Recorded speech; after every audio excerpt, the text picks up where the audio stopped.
Good morning today all. Today my topic is water potential. Definition: water potential is the chemical potential of water in a solution compared to pure water at the same temperature and pressure. Environment में same temperature और pressure होने पर यदि pure water का water potential और solution के आप water potential को कंपेयर करते हैं, तो देखिए प्योर वाटर का जो केमिकल पोटेंशियल है और सॉल्यूशन का जो केमिकल पोटेंशियल है, इन दोनों में जो डिफरेंस आता है, उसे हम वाटर पोटेंशियल कहते हैं। अ measure of free energy of water, तो बेसिकली इसमें प्योर वाटर की जो फ्री एनर्जी है, उनके बीच में जो मॉलिक्यूल्स हैं उनकी फ्री एनर्जी और किसी भी सॉल्यूशन में जो वाटर कंटेंट प्रेजेंट है उनके मॉलिक्यूल की जो फ्री एनर्जी होती है उनका जो डिफरेंस होता है उसी को इसमें मेजर किया जाता है।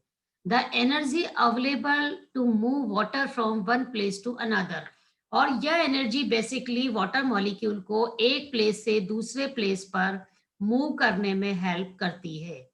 तो वाटर पोटेंशियल एक तरह से प्योर वाटर के वाटर मॉलिक्यूल की फ्री एनर्जी और किसी भी सॉल्यूशन में जो प्योर वाटर है या सॉल्यूशन में जो वाटर मॉलिक्यूल्स है उनकी जो फ्री एनर्जी है, दोनों का अगर डिफरेंस देखा जाए तो उसको हम क्या कहते हैं? Water potential. तो ये एक तरह से डिफरेंस है दोनों के बीच का। विद आउटर टेम्परेचर चेंज, जैसा मैंने बताया कि जैसे जैसे टेम्परेचर चेंज हो रहा है या एटमॉस्फेरिक प्रेशर है, इस पर किसी भी प्योर वाटर का जो फ्री एनर्जी है और किसी भी सॉल्यूशन में प्रेजेंट जो वाटर मॉलिक्यूल है उसकी जो फ्री एनर्जी, दोनों का जो डिफरेंस है, इसी को हम वाटर पोटेंशियल कहते हैं। Determines direction of water movement, तो इसको हम कैसे डिटरमाइन कर सकते हैं? हम वाटर के मूवमेंट के डायरेक्शन को देखकर इसको हम डिटरमाइन कर सकते हैं। तो इसको निर्धारित करने का बेस क्या है? इसकी डायरेक्शन क्या है, वाटर मॉलिक्यूल्स किस डायरेक्शन में मूव कर रहा है। Values of water potential: pure water has a defined water potential of zero. तो जब हमेशा याद रखिएगा, जो भी प्योर वाटर होता है उसका वाटर पोटेंशियल हमेशा जीरो होता है। However, it is the possible for a water potential to be positive or negative. But ये संभावना होती है कि वाटर पोटेंशियल पॉजिटिव भी हो सकता है और नेगेटिव भी हो सकता है। बट ये डेफिनेट है कि प्योर वाटर का वाटर पोटेंशियल हमेशा जीरो होता है।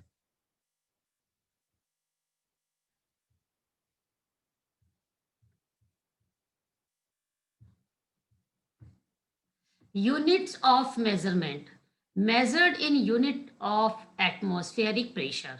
तो वाटर पोटेंशियल को हमेशा जो एटमॉस्फेरिक प्रेशर होता है उसके यूनिट में मेजर किया जाता है। जैसे प्रेशर की यूनिट्स होती है pascal, pounds, square, inch, bars, dance. तो ये डिफरेंट डिफरेंट प्रेशर की यूनिट है, तो इसी में इसको हम मेजर करते हैं। Equation of water potential in a simple system: pressure potential, osmotic potential और सॉलिड पोटेंशियल। तो देखिए, अगर हम किसी एक सिंपल सिस्टम की बात करते हैं तो उस सिस्टम में जो वाटर पोटेंशियल होता है वो हमेशा प्रेशर पोटेंशियल और सॉलिड पोटेंशियल के बराबर होता है। तो देखिए यहाँ पर ये प्रेशर पोटेंशियल है और ये सॉलिड पोटेंशियल है, इन दोनों का जो एडिशन है वो वाटर पोटेंशियल के इज इक्वल टू होता है। तो अलग-अलग सिस्टम में इसकी वैल्यूज़ अलग-अलग होती है। अगर आप सिंपल सिस्टम की बात करेंगे, तो सिंपल सिस्टम में हमेशा क्या होगा, ये साई से रिप्रेज़ेंट करते हैं हम पोटेंशियल को। तो ये जो साई का मार्क है, ये पोटेंशियल को रिप्रेज़ेंट करता है और यदि हम यहाँ डब्ल्यू लगा देते हैं नीचे, तो ये वाटर पोटेंशियल हो जाता है। तो हमेशा जो वाटर पोटेंशियल होता है, वो प्रेशर पोटेंशियल और ये सॉलिड पोटेंशियल, इन दोनों के एडिशन के इज इक्वल टू होता है। तो इन दोनों का एडिशन कर दीजिए तो वो वाटर पोटेंशियल कहलाता है। बट अगर सिस्टम कॉम्प्लेक्स है, कॉम्प्लेक्स सिस्टम के केस में क्या होता है, ग्रेविटी पोटेंशियल आ जाता है। यहाँ पर जी देखिए, ये साई का मार्क तो पोटेंशियल हो गया और ये जी, तो ये ग्रेविटी पोटेंशियल। मैट्रिक पोटेंशियल किसी सरफेस के लिए यूज किया जाता है, तो ये देखिए नीचे हमने एम लगा दिया। तो इससे एक इक्वेशन बनती है कि पोटेंशियल इज इक्वल टू, ये देखिए ये टी टी, इसका क्या मतलब है, solute potential plus pressure potential plus gravity potential plus matric potential. पर मैट्रिक पोटेंशियल को क्या इग्नोर किया जाता है, ये यहाँ पर रिप्रेजेंट किया जा रहा है, बट देखा जाए तो मैट्रिक पोटेंशियल जो होता है वो इग्नोर रहता है, ये जीरो ही होता है ये। तो इक्वेशन बनती है water potential is equal to solute potential, pressure potential and gravity potential. तो ये एक इक्वेशन है वाटर पोटेंशियल की। सॉलिड पोटेंशियल, इसको हम ऑस्मोटिक पोटेंशियल भी कहते हैं। तो हमने अगर आपने डीपीडी पढ़ा हो, डिफ्यूजन प्रेशर डेफिशिएंट, तो उसमें ऑस्मोटिक पोटेंशियल एक टर्म आती है। तो ऑस्मोटिक पोटेंशियल मतलब ये ऑस्मोटिक जो पोटेंशियल होता है उसी को हम सॉलिड पोटेंशियल भी कहते हैं। तो a measure of tendency for water to cross a selective permeable membrane. तो जब हम वहां पर ऑस्मोसिस पढ़ते हैं तो ऑस्मोसिस में हम क्या पढ़ते हैं कि एक सेमी परमेबल मेम्ब्रेन के थ्रू वाटर का मूवमेंट होता है, और वाटर का मूवमेंट कैसे होता है, हमेशा उसकी अपनी हायर कंसेंट्रेशन से लोअर कंसेंट्रेशन की तरफ।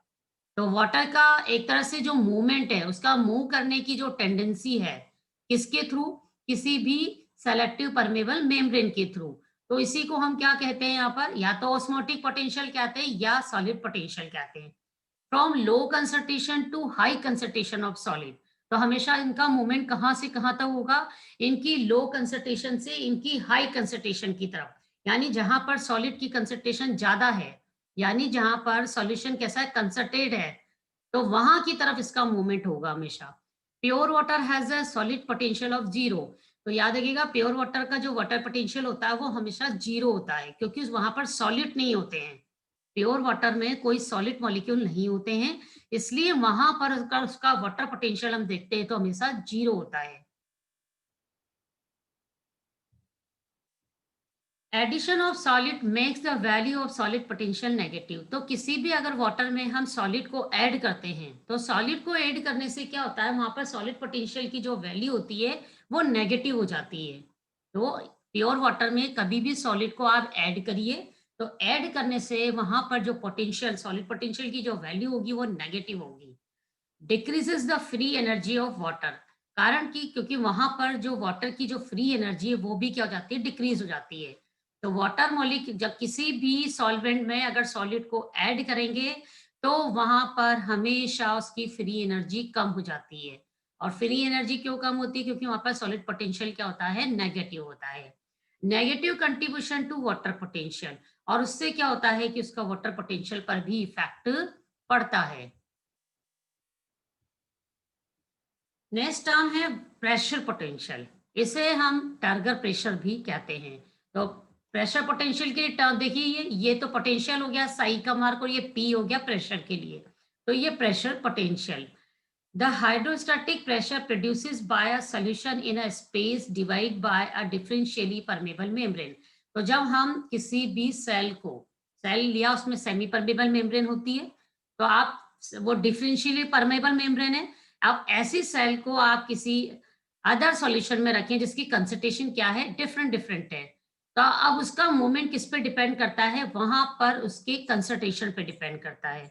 कंसंट्रेशन पे कैसे डिपेंड करता है कि अगर आप किसी सेल को प्योर वाटर में रखते हैं, तो प्योर वाटर में रखेंगे तो क्या होगा, सेल के जो कंटेंट्स से जो वाटर मॉलिक्यूल था वो बाहर की तरफ जाएगा, तो वो डिफरेंशियली परमेबल मेम्ब्रेन हो गई वहां पर। और ये मेम्ब्रेन एक तरह से क्या है, इसको स्पेस प्रोवाइड कर रही है, और ये एक तरह से डिवाइड हो रहा है, बीच में सोल्यूशन के बीच में क्या हो रहा है, डिवाइडेशन हो रहा है due to a differential in the concentration of solute. तो सॉलिड की कंसंट्रेशन के जो डिफरेंस पर ये डिपेंड करता है। Is increase as water enter a plant cell. देखिए किसी भी प्लांट सेल के अंदर अगर वाटर मूव करेगा, तो जैसे जैसे वाटर मूव करेगा तो देखिए उसके ऊपर प्रेशर क्रिएट होगा, उसकी सेल के ऊपर प्रेशर क्रिएट होगा। जैसे जैसे आप वाटर, सेल के अंदर वाटर एंटर करेगी तो सेल का वॉल्यूम बढ़ता जाएगा, क्योंकि वाटर एंटर करती जा रही है, और उसके ऊपर एक प्रेशर क्रिएट होगा। तो ये जो प्रेशर क्रिएट हो रहा है एक्चुअली है क्या, ये प्रेशर पोटेंशियल है, या इसको आप टर्गर प्रेशर भी कह सकते हैं। Is increase and water enters as a plant cell. तो जैसे जैसे प्लांट सेल के अंदर कभी भी वाटर मूव करेगा, तो प्रेशर पोटेंशियल या टर्गर प्रेशर हमेशा इंक्रीज होगा। May be negative as in the xylem, but xylem में क्या होता है, ये नेगेटिव होता है। तो याद रखिएगा, प्रेशर क्रिएट होता है हमेशा किसी भी सेल के ऊपर, जब उसके अंदर की तरफ कोई भी सॉल्यूशन सॉल्वेंट एंटर करेगा तो उसका क्या होगा, वॉल्यूम बढ़ता जाएगा और उसके ऊपर प्रेशर क्रिएट होगा। और वो प्रेशर वहां पर कहलाता है प्रेशर पोटेंशियल।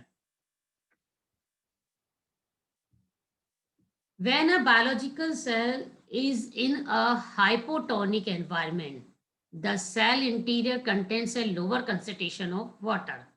तो देखिए, जब किसी सेल को आप हाइपोटोनिक एनवायरनमेंट में रखते हैं, हाइपोटोनिक का मीनिंग है कि वहां पर सॉलिड की कंसंट्रेशन कम है। सॉलिड की कंसंट्रेशन कम है, इसका मतलब है वाटर के मॉलिक्यूल वहां पर ज्यादा है। तो ऐसी सेल, ऐसे हाइपोटोनिक सॉल्यूशन में यदि किसी सेल को रखोगे तो क्या होगा, water flows across the cell membrane into the cell. तो वाटर क्या होगा, सेल की सेल मेम्ब्रेन के थ्रू सेल के अंदर एंटर करने लगेगा, क्योंकि बाहर क्या है, सॉल्यूशन, जो सॉल्यूशन है उसमें सॉल्वेंट के मॉलिक्यूल ज्यादा है और सॉल्यूट कम है। तो ऐसे में क्या होगा, वाटर के मॉलिक्यूल बाहर से सेल के अंदर एंटर करेंगे, expand due to an increases in the total amount of water inside the cell। तो सेल के अंदर वाटर का अमाउंट क्या होगा, बढ़ने लगेगा। और जैसे जैसे सेल के अंदर वाटर का अमाउंट बढ़ेगा और सेल क्या होगी, एक्सपेंड होगी, यानी अब क्या हो रही है, वो स्प्रेड, वो फैल रही है, उसका वॉल्यूम इंक्रीज हो रहा है और exert a pressure on the cell wall. इससे क्या होगा, सेल वॉल के ऊपर एक प्रेशर उत्पन्न होगा। तो इस तरह से किसी भी सेल को अगर हम हाइपोटोनिक सॉल्यूशन में रखेंगे, यानी जहां पर पानी ज्यादा है, तो वाटर की क्या टेंडेंसी है, अपनी हायर कंसंट्रेशन से अपनी लोअर कंसंट्रेशन की तरफ वो मूव करता है। इसलिए वाटर बाहर से कहाँ एंटर करेगा, सेल के अंदर एंटर करेगा। और सेल के अंदर एंटर करेगा तो सेल का वॉल्यूम बढ़ जाएगा, क्योंकि उसके अंदर क्या है, वाटर अंदर एंटर कर रहा है और इससे सेल क्या हो जाती है, एक्सपेंड हो जाती है। और इसकी वजह से सेल की सेल वॉल पर एक प्रेशर क्रिएट होता है। इसी को हम प्रेशर पोटेंशियल या टर्गर प्रेशर कहते हैं। ये देखिए, मान लीजिए एक सेल है, प्लांट सेल है। प्लांट सेल जानते हैं आप, वैक्यूल होती है, उसमें सेल वॉल होती है। अब आप देखिए प्लांट सेल को किसमें, when placed into a solution with lower water concentration, यदि आप उसको ऐसे मीडियम में रख रहे हैं जहां पर वाटर की कंसंट्रेशन कम है। वाटर की कंसंट्रेशन कम है, इसका मतलब क्या है, शुगर सॉल्यूशन ज्यादा हो गए, यानी ये बाहर वाला अगर आप माने तो ये हो गया एक तरह का हाइपरटोनिक। हाइपरटोनिक है यानी बाहर के वाटर मॉलिक्यूल्स क्या हैं, कम हैं और सेल के अंदर ज्यादा हैं। तो सेल से वाटर मॉलिक्यूल बाहर की तरफ आ जाएंगे और सेल से वाटर मॉलिक्यूल जब बाहर आते हैं तो ऐसी कंडीशन में सेल क्या हो जाती है, श्रिंक होने लगती है। और इसके अगेंस्ट आप देखिए, यदि इसी सेल को हम हाइपोटोनिक सॉल्यूशन में रखते हैं, जैसा मैंने अभी डिस्कस किया था कि जहां पर वाटर मॉलिक्यूल्स ज्यादा हैं, अब सेल में कंपेयर कर रहे हैं, सेल की कंपेयर में बाहर वाटर मॉलिक्यूल ज्यादा हैं, तो वाटर की टेंडेंसी क्या है, अपनी हायर कंसंट्रेशन से लोअर कंसंट्रेशन की तरफ मूव करना। तो अब वाटर मॉलिक्यूल बाहर वाले एटमॉस्फेयर से सेल के अंदर एंटर करेंगे। जब सेल के अंदर एंटर करेंगे तो सेल क्या हो जाएगी, एक्सपेंड हो जाएगी। तो यहाँ पर जो प्रेशर यहाँ पर क्रिएट हुआ उसको हमने प्रेशर पोटेंशियल किया। तो देखिए सॉल्यूशन अलग अलग टाइप के होते हैं, आइसोटोनिक, हाइपोटोनिक एंड हाइपरटोनिक। तो यहाँ पर आपने दो कंडीशन देखी, ये फर्स्ट था हाइपरटोनिक एंड देन सेकंड क्या था, hypotonic.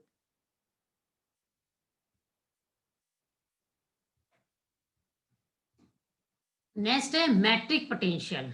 Due to the force of attraction of water for colloidal charge surface.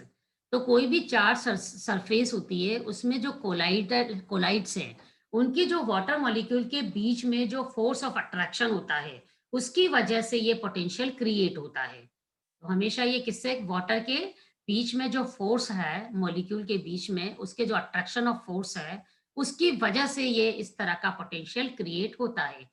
It is negative, इसकी वैल्यू हमेशा नेगेटिव होती है। तो याद रखिएगा, मैट्रिक पोटेंशियल हमेशा नेगेटिव होता है, because it reduces the ability of water to move, क्योंकि इसमें वाटर के मूवमेंट की जो एबिलिटी होती है वो कम हो जाती है।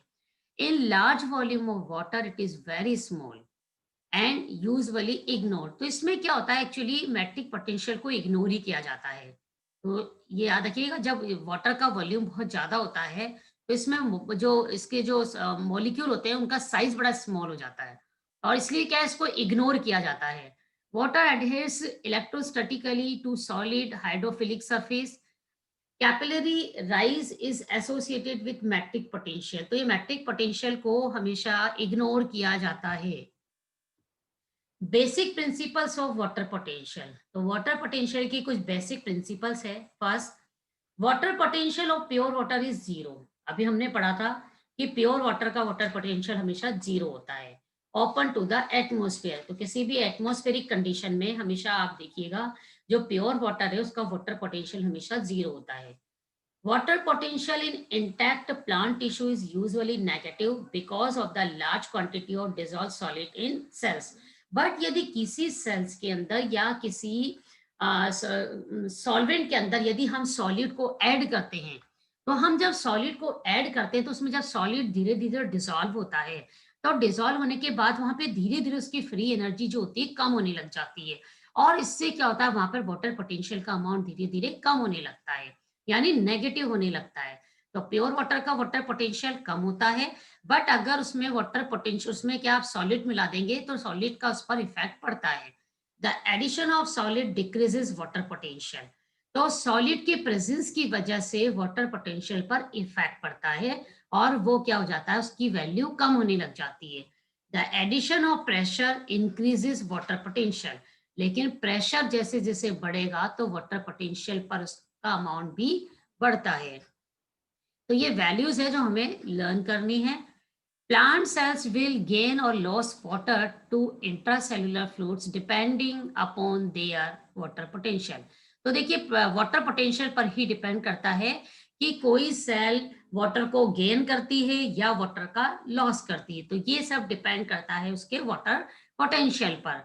अ flaccid cell placed in a hypertonic solution. यदि किसी फ्लैसिड सेल को, फ्लैसिड सेल यानी जिसमें कि वो पिचकी हुई है, उसमें कोई वाटर कंटेंट नहीं है, यदि ऐसी सेल को आप क्या करेंगे, हाइपरटोनिक हाइपर ऑस्मोटिक सॉल्यूशन में रखते हैं, तो वाटर पोटेंशियल की जो वैल्यू हो जाती है वो वहां पे लो हो जाती है। और लॉस वाटर बाय ऑस्मोसिस, कारण क्या है, वहां ऑस्मोसिस के थ्रू क्या हो जाता है, वाटर का वहां पर लॉस हो जाता है। और सेल वॉल क्या हो जाती है, वहां जो सेल होती है वो प्लाज्मोलाइज्ड हो जाती है और प्रोटोप्लास्ट जो होता है वो सेल वॉल से दूर हट जाता है। जैसा कि आपने प्लाज्मोलिसिस पढ़ा है। प्लाज्मोलिसिस में क्या होता है कि सेल के अंदर वाटर कंटेंट कम होते हैं, तो जब आप ऐसी सेल को आप क्या करेंगे, बाहर प्योर वाटर वाले सोल्यूशन में रखेंगे तो वाटर कंटेंट उससे बाहर निकल जाएंगे और बाहर निकलने से क्या होगा, वहां पर सेल जो है प्लाज्मोलाइज्ड हो जाती है। तो ये प्लाज्मोलिसिस की कंडीशन है। Gives a measure of water status. Leaves of well water plants have water potential ranging from 0.2 to 0.6 m। तो ये देखिए अलग अलग कंडीशन में प्लांट का जो वाटर पोटेंशियल है वो डिफरेंट डिफरेंट होता है। यदि किसी लीव्स को हमने पूरी तरह से वाटर दिया हुआ है, यानी आपने उसको अच्छे से वाटर की सप्लाई करी किसी प्लांट को, तो ऐसी लीव्स का जो वाटर पोटेंशियल होता है वो -0.2 से -0.6 MPa के बीच में होता है। तो ये अलग अलग कंडीशंस हैं वाटर पोटेंशियल की। नेक्स्ट टॉपिक है osmosis. Osmosis, what is osmosis? This is a specialised case of diffusion. एक तरह से ये डिफ्यूजन का विशिष्ट प्रकार है। The diffusion of a solvent across a biologically selectively permeable membrane। तो हमने पढ़ा है कि जो सेलेक्टिव परमेबल मेम्ब्रेन्स के थ्रू यदि किसी सॉल्वेंट का डिफ्यूजन होता है तो उसको हम क्या कहते हैं, ऑस्मोसिस कहते हैं। Movement is driven by the sum of a concentration gradient and pressure gradient। तो जो वाटर का मूवमेंट है वो किस पर डिपेंड करता है, प्रेशर ग्रेडियंट पर या कंसंट्रेशन ग्रेडियंट पर डिपेंड करता है कि कंसंट्रेशन वहां पर कैसी है। ऑस्मोसिस टू अकर, ऑस्मोसिस कहाँ पाया जाता है, two solution of the same solvent. तो कोई दो सेम सॉल्वेंट है, उसका सोल्यूशन कैसा है, उसमें क्या वेरिएशन है, separated with selective permeable membrane, pressure and concentration gradient। तो ऑस्मोसिस हमेशा कहाँ पाया जाएगा, कोई भी सेम सॉल्वेंट जिसका जो सॉल्यूशन है, दो अलग अलग सॉल्यूशन बनाया आपने और वो किसके द्वारा सेपरेटेड है, किसी सेमी परमेबल मेम्ब्रेन के द्वारा सेपरेटेड है और वहां पर प्रेशर और कंसंट्रेशन ग्रेडियंट होना चाहिए। यदि ये सिचुएशन होगी तो वहां पर ऑस्मोसिस होगा। ये देखिए एक एग्जांपल ले लेते हैं, जैसे कि ये एक आप बीकर समझ लीजिए इसको। तो ये देखिए यहाँ पर कंसंट्रेट शुगर सॉल्यूशन, यहाँ पर देखिए शुगर सॉल्यूशन की कंसंट्रेशन ज्यादा है, ये रेड मॉलिक्यूल जो है शुगर मॉलिक्यूल्स को रिप्रेजेंट कर रहे हैं। और ये देखिए यहाँ पर देखिए शुगर सॉल्यूशन कम है, यानी शुगर के मॉलिक्यूल्स कम है और वाटर मॉलिक्यूल्स ज्यादा है। तो आप देखिए वाटर कहाँ मूव करेगा, वाटर की टेंडेंसी होती है अपनी हायर कंसंट्रेशन से लोअर कंसंट्रेशन की तरफ। तो देखिए वाटर मॉलिक्यूल्स इस एरिया में ज्यादा हैं और इस एरिया में कम है। तो वाटर मॉलिक्यूल देखिए अपनी हायर कंसंट्रेशन से कहाँ मूव कर रहे हैं, अपनी लोअर कंसंट्रेशन की तरफ। बट किसके थ्रू? बीच में देखिए एक परमेबल मेम्ब्रेन है, इस मेम्ब्रेन के थ्रू क्या कर रहे हैं, ये मूव कर रहे हैं। तो इसी प्रोसेस को हम क्या कहते हैं, ऑस्मोसिस। तो ये ऑस्मोसिस, ये देखिए अब ये वाटर इधर मूव करे तो यहाँ पर देखिए अब वाटर की इक्विलिब्रियम आ गया दोनों के बीच में। Water molecules passes through not sugar. तो वाटर मॉलिक्यूल्स हमेशा पास होंगे बट शुगर सॉल्यूशन कभी भी मूव नहीं करते। याद रखिएगा, हमेशा मूवमेंट जब भी होगा वो सॉल्वेंट का होता है, ना कि सॉल्यूट का होता है। नेक्स्ट टॉपिक है diffusion. Solid molecules moving from one area of higher concentration to an area of lower concentration. तो देखिए अब यहाँ पर जो सॉलिड की बात हो रही है, ये देखिए डिफ्यूजन में हम एक तरह से गैस मॉलिक्यूल की बात करते हैं। तो यहाँ पर सॉलिड मॉलिक्यूल्स का अपनी हायर कंसंट्रेशन से अपनी लोअर कंसंट्रेशन की तरफ जो मूवमेंट होता है, उसको हम डिफ्यूजन कहते हैं। बट यहाँ पर अब सेमी परमेबल मेम्ब्रेन की बात नहीं होगी। सेमी परमेबल मेम्ब्रेन सिर्फ ऑस्मोसिस के केस में आती है। Random motion drives diffusion. Movement is based on kinetic energy, charge and mass of molecule. तो देखिए हमेशा यहाँ पर मूवमेंट किसके ऊपर बेस रहता है, काइनेटिक एनर्जी पे डिपेंड करता है, वो उसके चार्ज पे डिपेंड करता है, या मॉलिक्यूल का जो मास है उसके ऊपर डिपेंड करता है। तो हमेशा यहाँ पर जब भी मूवमेंट होगा, ये डिपेंड करेगा कि वहां पर जो सॉलिड है या गैस है, मॉलिक्यूल है, उनकी काइनेटिक एनर्जी क्या है, उस पर चार्ज कैसा है, या उस मॉलिक्यूल का मास कैसा है। तो इन चीजों पर उसका मूवमेंट हमेशा डिपेंड करता है। Equilibrium is reached when there is an even distribution of solid molecule. तो देखिए किसी भी मॉलिक्यूल का मूवमेंट तब तक होता रहता है जब तक कि दोनों तरफ उसका कंसंट्रेशन सेम नहीं हो जाता, यानी उसका इक्विलिब्रियम नहीं आ जाता बीच में। जैसे ही इक्विलिब्रियम आ गया, यानी दोनों तरफ मॉलिक्यूल्स सेम कंसंट्रेशन में हो गए, तो उसका मूवमेंट हमेशा स्टॉप हो जाएगा। तो इक्विलिब्रियम के पहुंचने तक ही इसका मूवमेंट होता है। किसी भी सॉलिड मॉलिक्यूल्स का डिस्ट्रीब्यूशन तब तक ही होगा जब तक कि वहां इक्विलिब्रियम नहीं आ जाता। जब दोनों तरफ कंसंट्रेशन सिमिलर हो जाती है तो फिर मूवमेंट स्टॉप हो जाता है फिर। तो ये ऑस्मोसिस का एक और एग्जांपल है। देखिए अलग अलग एग्जांपल, सेम थिंग ही। देखिए ये यूट्यूब है, बीच में ये सेमी परमेबल मेम्ब्रेन है। तो देखिए यहाँ पर इधर देखिए सॉलिड मॉलिक्यूल्स, यहाँ पे सॉलिड मॉलिक्यूल्स ज्यादा है, वाटर मॉलिक्यूल्स कम है, और यहाँ पर वाटर मॉलिक्यूल्स ज्यादा है। अब ये वाटर मॉलिक्यूल इस साइड से इस साइड मूव करेंगे। ये देखिए ऊपर लिखा हुआ है हाइपोटोनिक सॉल्यूशन, और यहाँ पे लिखा हुआ है हाइपरटोनिक सॉल्यूशन। हाइपोटोनिक का मीनिंग याद रखिएगा जहां पर वाटर मॉलिक्यूल्स ज्यादा हों, और हाइपरटोनिक का मीनिंग होगा हमेशा वहां पर किसी सॉलिड की कंसंट्रेशन ज्यादा है। तो यहाँ पे सॉलिड यानी आप शुगर ऐड कर दीजिए या यहाँ पे सॉल्ट ऐड कर दीजिए, तो ऐसा सोल्यूशन जो बनेगा वो हमेशा हाइपरटोनिक होगा। और हमेशा मूवमेंट कहाँ से होगा, वाटर मॉलिक्यूल्स का। याद रखिए वाटर मॉलिक्यूल्स ही अपनी हायर कंसंट्रेशन से लोअर कंसंट्रेशन की तरफ मूव करते हैं। तो देखिए आप इधर लेवल बढ़ गया। अगर इस यूट्यूब में आप देखें तो यहाँ पे मार्क कर रखा, कर दिया हमने, मान लीजिए। तो देखिए जब ये वाटर मॉलिक्यूल्स इस एरिया से इस साइड में मूव करते हैं, तो ये देखिए इसका एरिया बढ़ गया, यहाँ पे देख रहे हैं, ये इसका मार्क ये यहाँ से यहाँ पर राइस हो गया। तो इस तरह से ये वाटर मॉलिक्यूल्स अपने हायर कंसंट्रेशन से अपने लोअर कंसंट्रेशन की तरफ मूव करते हैं थ्रू सेमी परमेबल मेम्ब्रेन। इसी को हम ऑस्मोसिस कहते हैं। Dissolved molecules glucose starch are called solids. तो आप वाटर में जो भी मॉलिक्यूल को हम डिसॉल्व करते हैं, जो भी मॉलिक्यूल वाटर में इजीली डिसॉल्व हो जाते हैं, उनको हम क्या कहते हैं, सॉलिड्स कहते हैं। रिमेंबर वाटर क्या होता है, हमेशा सॉल्वेंट होता है। ग्लूकोज है, स्टार्च है, या आप साथ में वो क्या कहते हैं, सॉल्ट ले लीजिए, ये सब क्या है, सॉलिड्स है। तो ये सिंपल टर्म्स है जो यूज की जाती हैं। Effect of water on cells, cells के ऊपर वाटर का क्या इफेक्ट होता है। देखिए अभी मैंने बताया, एक होता है hypertonic solution, hypertonic environment. Hypertonic environment का मीनिंग होता है जहां पे सॉलिड्स की कंसंट्रेशन हाई और वाटर का अमाउंट लो होगा हमेशा। और हाइपोटोनिक एनवायरनमेंट में क्या होगा, इसका जस्ट ऑपोजिट कर दीजिए, हाइपो में यानी वाटर की कंसंट्रेशन ज्यादा और सॉलिड की कंसंट्रेशन लो। आइसोटोनिक में क्या होगा, दोनों का इक्वल अमाउंट होगा, वाटर और सॉलिड का जो कंसंट्रेशन होगा बिल्कुल सेम होगा। चाहे दो कोई भी दो जगह को आप कंपेयर करेंगे तो दोनों की कंसंट्रेशन बोथ साइड पे सेम होगी। तो ये टर्मिनोलॉजी की डेफिनेशंस हो गई, हाइपरटोनिक, हाइपोटोनिक एंड आइसोटोनिक।